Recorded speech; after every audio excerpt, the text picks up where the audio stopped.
Indian medical એસોસિએશનના નવા વરાયેલા અધિકારીઓના શપથવિધિ સમારંભમાં કેન્દ્રીય ગૃહ અને સહકાર મંત્રી શ્રી અમિત શાહ અને મુખ્યમંત્રી શ્રી ભૂપેન્દ્ર પટેલની પ્રોત્સાહિક ઉપસ્થિતિ. વાસ્તવિક જીવનના રહેમાન ડકેતના એક મિત્રે ધુરંધરની પ્રશંસા કરી.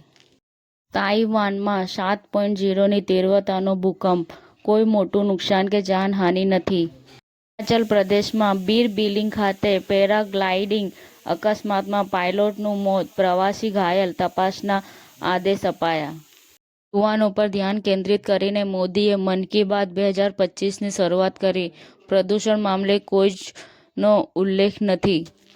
રાષ્ટ્રીય પુરસ્કાર વિજેતા સંગીતકાર જીવ પ્રકાશ ઓનલાઈન છેતરપિંડીનો ભોગ બન્યા. ભારે હિમવર્ષા વચ્ચે સેનાએ કિશ્તવાડ અને ડોડા જિલ્લામાં આતંકવાદ વિરોધી કાર્યવાહી વધુ તીવ્ર બનાવી. રશિયન રાષ્ટ્રપતિ વ્લાદિમીર પુતિને યુક્રેનને ધમકી આપતા કહ્યું હતું કે જો યુક્રેન વાતચીત દ્વારા શાંતિ પ્રાપ્ત કરવામાં નિષ્ફળ જાય તો ખાસ લશ્કરી કાર્યવાહી કરવામાં આવશે.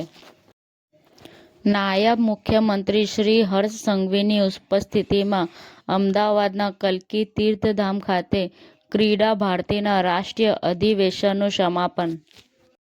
પાકિસ્તાન માટે શરમજનક વાત, કારણ કે ડારે ઓપરેશન સિંદૂર દરમિયાન ભારતીય હુમલામાં નુરખાન એરબેઝને નુકસાનની પુષ્ટિ કરી.